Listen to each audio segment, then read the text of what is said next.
Hi, Hema. It's so nice to meet you. Hi.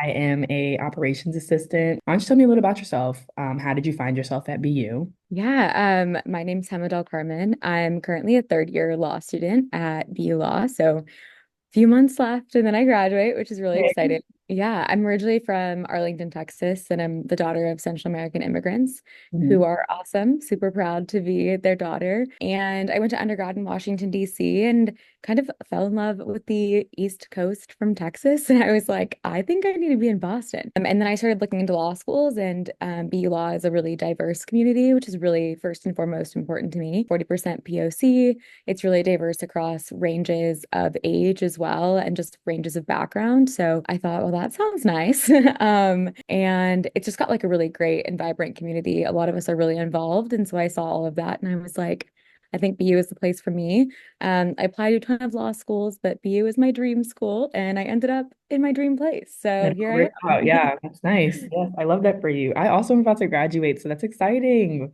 Oh my God, go us. Yes, big, big grads, big grads. Okay, so I read the first draft of your speech and I'm very interested. So why don't you explain to me what POTS is and why you think raising awareness is imperative? Yeah, I mean the second draft is quite different than the first. It's a lot more put together. So, law student business. Yeah, so POTS is stands for postural orthostatic tachycardia syndrome. Postural relates to like positioning from sitting to standing. Orthostatic is like related to like automatic functions, and tachycardia is obviously like heart rate. And I feel like tachycardia is a lot more commonly understood. And syndrome just kind of means that they all occur at the same time. It's effectively a chronic illness that most predominantly impacts women aged 15 to 30-ish. So it is a very heavily female disorder by like a very large margin. And young women, which are obviously like some of the most vulnerable populations to like medical gaslighting and a lot of the things that people tend to deal with across marginalized groups. It most often occurs through viral illnesses like the flu or COVID. There is no real understanding right now of where it actually does come from, although some cases have been able to be linked to viral illnesses, which is crazy. There's a lot more research that needs to happen. It's a lot more common than people think it is. And it's kind of like a diagnosis of exclusion where you start presenting all these really strange symptoms and they are like, your pulse is still going pretty much. We know it can't be these things, so it's probably going to be this. But there's a lot more research that needs to happen, and it's a crazy time. That's a lot. I did not know that it ranged from 15 to 30. That is a big margin, like you said. That's high school to you're an adult. Yeah, Like you're an people in adult. like all stages get it too. Like there are a lot of older women. It just like it's predominantly a lot of women, and they're doing a lot of research now that suggests that it might be autoimmune, which would make sense because women often suffer from more autoimmune disorders than men. So, and like a lot of the symptoms are very autoimmune related, so it makes sense. But it's crazy. I'm hearing. Okay, so your talk is titled Hustle Culture for the Hustle Impaired, Thriving in High Hustle Industries as a Person with a Disability. Can you share how your disability ties back to the hustle culture? Yeah, so I've always kind of been like a bit of a hustler as the daughter of immigrants. It's been something that is really ingrained in who I am, and my work ethic has always been really important to me, and I've really prided myself on that. So when I got sick, I mean, I literally woke up one day and like was sick and was disabled, and I was like, "What is going on?" Like I think that's a lot of people's worst nightmare, something that they maybe don't even think about, that like one day you could wake up and literally everything could be different. And that was something that I was always hoping would never happen to me. And then I woke up one day and that was my reality. And so the thing that I always thought about was like a lot of my identity has been tied to my work and like being a good worker and being a good friend and being a good all of these things. And so what happens when you have an obstacle like a disability that kind of changes your notion of what all of that really means. I've still been able to thrive. I got sick my first semester of law school, which was a really That horrific that is a time. lot. Yes. Not a lot going on. Now I'm in my third year and I was able to make it hopefully through. We have a couple months left. And so I think the hustle culture thing is like the legal industry is not unique in that there are a lot of hustle culture oriented places for accounting and medical school and any graduate program, undergraduate programs as well, even the trades. Like there are so many different industries that are really hustle oriented. And I was really worried that like my ability to perform and my ability to do things that I really took pride in that were central to my identity would be impacted by having a disability. And so I kind of want to combat the stereotype that like disabled means incapable, but also like reframe a lot of people's mindsets regarding work and what that means about people's like self-worth and self-value. Yeah, that's a good point. Can you talk a little bit about how you kind of navigated that space for you, like personally? Because I know your first year of law school, you already don't really know what's going on right now. And then on top of that, your body is fighting against you doing these things that you had made, like set intentions for. So what was that like for you? Yeah, I think a lot of crashing and burning. I wish I could tell you, like, I'm such a warrior and I was fine. I was freaking out. Like, I woke up one day with a heart rate of 160 and I was like, excuse me? Like, Yeah. what do you mean? And naturally, everyone's just automatically jumps to, you're anxious, you're anxious. And I'm like, well, I am, but not for that reason.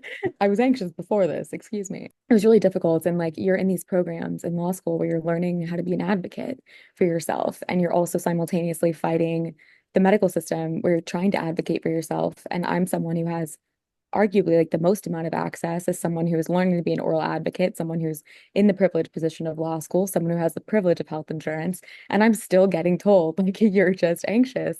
And so I think with my privileges and the things that I don't have as privileges, it was just really difficult. And getting doctor's appointments, I think I went to like 30 to 40 doctor's appointments my first year of law school, with everyone just kind of telling me like you need to calm down, like you need to chill. I think it was really difficult. I definitely relied on my partner. We were long distance at the time. So that made it more difficult, but he is like the most supportive and uplifting human being ever. And also just relying on other chronically ill students in my community, like trying to find some sort of network or community.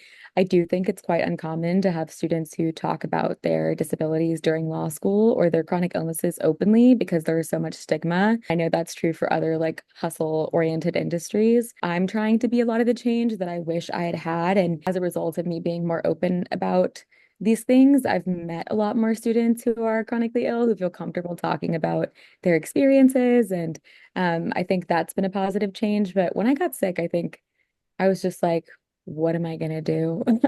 And no one really knew what to do with me. So I think it was a lot of my own resilience, honestly, and like trying to figure out what the game plan was going to be to get myself a diagnosis or get myself some sort of accommodation to figure out what was going on. I really appreciated you mentioning that you kind of built this community of other people who are going through something similar to you.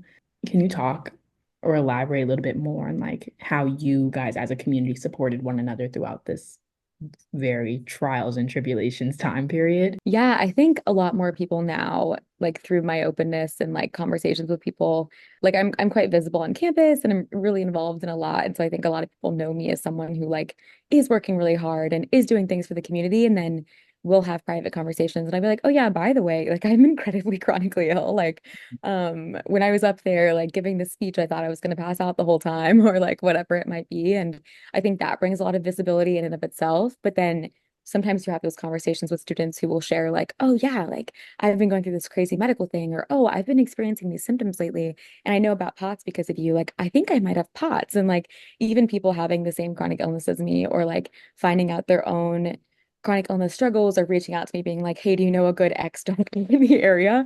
Wow. Even those little things can make so much of a difference when you're in a high hustle community or in a high hustle culture and you might not necessarily be encouraged to or actually have the time to prioritize those things for yourself. I think a lot of times with invisible disabilities or chronic illnesses, they're a lot easier to kind of push off a little bit because it's not like um, you can always push yourself further, I guess, because of the way that a lot of them are in their nature. And so I think a lot of times, like, people will be like, Emma, like, you're doing too much. And I'm like, okay, like, what you don't see is that I take every Saturday off of law school.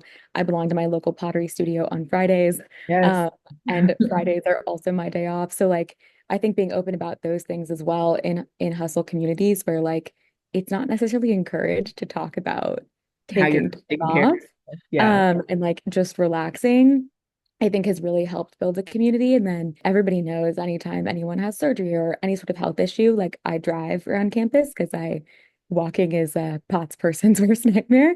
So everybody knows I've got my car. I'll pick people up from their house after surgery, take them to school if they don't want to miss class, things like that, where we just kind of rally around each other and try to get each other through, provide resources, share resources, and also just like emotional support of like not gaslighting, like uplifting each other and telling each other like you're being gaslit. Yeah, I think the emotional support and community is honestly like was the thing that was the most helpful to me. Of people being like, you have to keep fighting. Like you cannot, like you can't let them win because everyone's like, why do you want a diagnosis? Like you're already medicated for like whatever your symptoms are.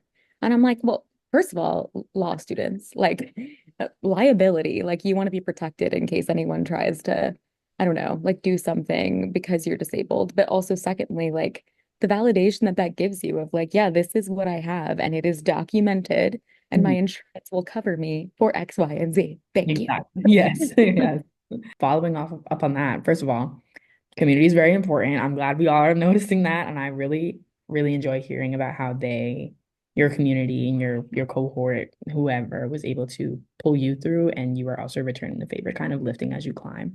That's very important. I think a lot of people lose that mindset once it gets times get tough. They kind of self-isolate, etc. I go on that for days.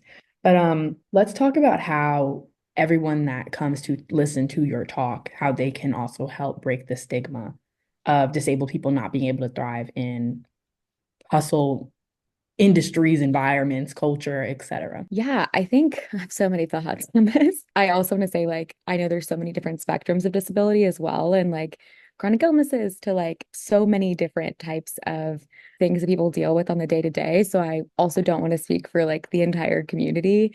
But at least from like my personal perspective, I think it's about like one, listening to your friends who are chronically ill or are disabled and like seeing what's something that you can do for them that's really simple that makes them feel seen.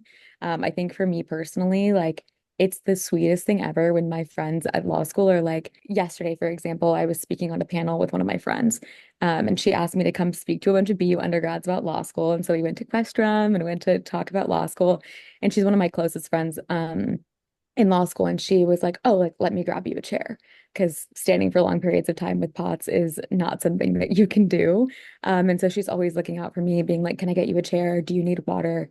Like hydration and electrolytes are really important because I don't have a disability that's like necessarily flare correlated. Like it's kind of an everyday thing where every day I wake up and I'm in pain effectively, and I'll flare a little bit more throughout the day, but I'm pretty much sick kind of always. And so people who are like actively checking on me and making sure that I'm good to a reasonable extent, of course, like whenever it feels like an appropriate situation, I always feel so like validated and seen. And like my friends like and classmates really understand what's going on. So I think that always makes me feel great. And I think you can do that for literally anyone who like has been vocal about a disability or you can see like very clearly like visibly needs help. And I think it's true too for people who are temporarily disabled. Like there are so many people who disability is a temporary condition for them, like people who have maybe short-term concussions, for example, people who've had surgery, who need help getting around, who have maybe temporary mobility issues. Like there's so many ways that you can be helpful to these people, but also like be helpful to the people who are chronically dealing with it as well. So I hope people who like listen to the talk can take that as well as just like, I don't know, like I think in our industry it's so stigmatized, like I've been talking about, and my classmates will become employers one day and they'll become people who are hiring people and people who are running their own firms, people who are working maybe in the legislature, like in all of these really important positions. And so I think something that I hope that like people in general, but also like the future employers of the world take away is that people who are disabled are not incapable. And a lot of times our perspective can contribute more uniquely to an environment. And I think a lot of times when someone who's disabled in the workplace will say something like, "Oh, I've been flaring for a few months," like you can automatically look at like any sort of mistake in their work as like, "Oh, well, that's probably because they're sick," like, or that's because they weren't paying as diligent of attention because they're sick, instead of like trying to just say, "Here's a mistake you made," like any other person you would say that to. And so I hope that my classmates and anyone who attends the talk also who will be an employer will take into consideration that like people who are disabled are just as capable, and maybe just have different needs or maybe different perspectives that your questions or the way that you're framing things might not necessarily include, and that there are ways to implement universal design, I guess, in a way that's friendly to everyone. That's great. So to kind of summarize that, everyone can take away something from just speaking Hopefully, yeah. their experiences and just noticing like when others may need support and how we can carry that forward. Going back to the lifting as you climb. When I get a job one day, hopefully, I can keep this in the back of my mind that some people may need a chair for the reasons of it hurts to stand, and we can just be mindful, looking out for one another, building that. Yeah, Yeah. exactly. My last question is really just your story is a testament to listening to your body and knowing something is off, despite countless people telling you that you are doing too much, you're just overthinking it, and you don't necessarily have the support or proof to prove that something is off. What are some words of advice you would give to somebody who's going through something similar to what you experienced? That's like my favorite question I've ever been asked. I love that. I think, first of all, like there are a million communities out there on the internet. Like I'm such a Gen Z baby for this, but I found out what I had because of TikTok, Facebook groups, TikTok groups. If you have an inkling that like something might be wrong and people aren't listening to you, there are communities on the internet who have created resources of like lists of doctors that are known to be a lot friendlier to people with like invisible disabilities or women of color or queer patients. Like so many different marginalized communities have found safe and good doctors who will listen to you. And they've compiled lists on these like amazing forums on Facebook and Reddit, even Reddit, the POTS Right. Reddit is like really deep. And TikTok as well. And so I think that's one of the great benefits of social media, although there are many drawbacks. And I would definitely suggest like don't be afraid to look those things up. I know it's difficult with a lot of people in our generation have like medical anxiety and you don't want to like confirmation bias WebMD yourself. And please don't do that. But I would say definitely reach out to those communities. The second thing I would say is just trust your instincts. You know yourself better than anyone else, and no one else is in your body. So, like, if you wake up one day and you feel wrong and it doesn't go away, then like something is probably wrong. And that doesn't mean you're gonna like drop dead the next day, but it's important to take care of yourself and to give yourself the attention you deserve. Because if I was still unmedicated with POTS, I would have had to drop out of law school. Like there's not a question in my mind. And my doctors might have thought I was crazy, but I was fighting for at least getting like a beta blocker prescription so that like my blood pressure and heart rate could somewhat regulate so that I could do the things I needed to do. Because for me, it's not just my identity to hustle, it's in my identity to like do work that I find purpose in and find meaning in. And for me, that's the law. And so um, fighting for myself has allowed me to realize this dream. And I hope that anyone else who's in a similar position will show themselves the same love that I got to show myself by continuing to fight for myself, even if it meant I was like hysterically sobbing often and not believing myself and thinking at some points that I was just lying to myself or that it was just anxiety. And I think I've done a lot of things that I'm proud of, but one of the things, if not the thing I'm most proud of, was continuing to fight for myself, because I get to give this talk and have a life and have a doctor who listens to me, who like if something comes up, I can talk to. It took me 3 years, but here we are. And I think everyone deserves to show themselves like that love and grace if they're in the same position. Yes, very well said. And a great way to wrap up this interview, actually. That was great, Emma. Thank you. Thank Um, you. I appreciate you taking some time to talk to me and share a little bit more about your project and your talk and stuff. And if there's anything else that you want to share, feel free to do so right now. Please come watch it, hang out. It'd be Yes, I great. intend I intend to be there, so I'm excited to hear. And last time, thank you again. And I Of hope you have a great course, yeah. day. You too. It was so good to meet you. Yes, thank you.